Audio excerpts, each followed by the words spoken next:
Hey y'all, it's Thursday. I just want to open up to say what my issue is with churches, especially the ones locally and ones I've reached out to churches out of state too. Um, in the 6.5 years that I battled for justice in regards to my visitation, custody matters with my son, y'all didn't show up. You prayed and you didn't show up. During the times where you could have reached out to the other party in regards to my son being alienated away from me. And this is a thing of the past, but it still happened. Y'all didn't get involved. And we live in a society, and I wasn't raised on not getting involved.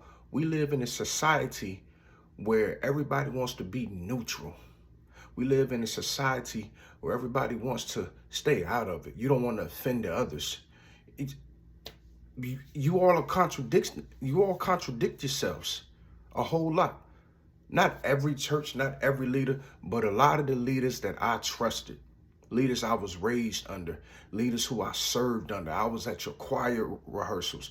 I was backing you up on Sundays when you was preaching. I was playing the drums. I was speaking and catering to your youth, to the congregations that you all serve. I was in the communities, all of that. And not one pastor, not one, even during my time, 6 years ago when I was going through a depression, not one pastor came to where I was at to sit down and have a talk with me. Not one pastor went to a courtroom with me. Not one. Not one met me there. Not one. And I can name some big name pastors. I can name some very prominent people that I still love. And y'all have been there for me in other ways. You know, we can name financially, over the years since I was a youngin', helped me get through college. We can name food during times of hunger. But when it came and it mattered the most, y'all were not there. But a lot of you leaders and pastors want us to be there for you all on everything. But see, that's what's the crooked side with churches. You want everything for the people who want to join your churches, but you don't give into the mutual bond that should happen. See, when those disciples uh, decided to put down their fishing poles and follow Christ, it was a mutual bond. You know what I'm saying? Well, Christ already had what he needed. So the church, I mean, y'all not Christ. The church ministries, you're not Christ. You don't always have what you need. If so, then there's no need for growth. Christ had what he needed, but it was still a mutual bond. You know what I'm saying? Could have been a mutual bond. Let me correct myself, because Christ didn't get out of those servants uh, loyalty. You get what I'm saying? He already had everything, but see, the church isn't perfect. Christ was. So if you have an imperfect church, but you want people to come and serve in your ministries, and I'm not trying to contradict myself, I'm trying to clear it up. If you have an imperfect church and you want people to come and serve in your ministries, it ought to be a mutual bond. If people got children, your focus should be on those children, because just like how the world interprets Christ and God is the same entity. Christ is the physical form, was the physical form of God, and God is the spiritual form of himself. But when you get Jesus, you get God. It's all in one package. We interpret it as Father, Son. Jesus is the Son because God himself had to come down and have a humanly birth to touch earth that he created. So if you get the people, if you get the fathers and mothers, son, if you get their children, you get the parents.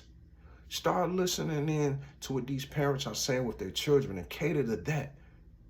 It's about the children. I'm grown. But see, you don't get me unless you get my son. And I spent 6.5 years fighting for my son, 7, and I'm still fighting. Yes, I have what I asked for 6.5 years ago. I just got it last year, and it's in continuance. But I deserve more. But not only just that, there's aftermath from it. There's debt that came with that.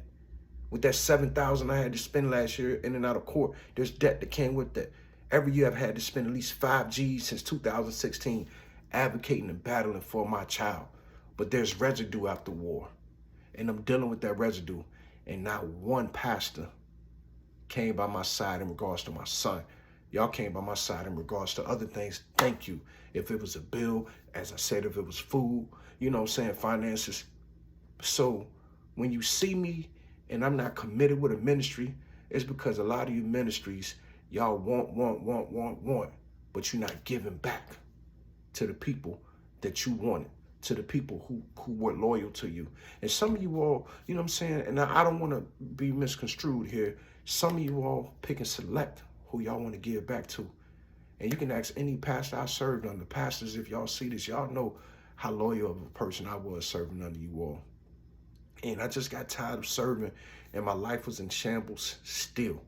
I was in your choir.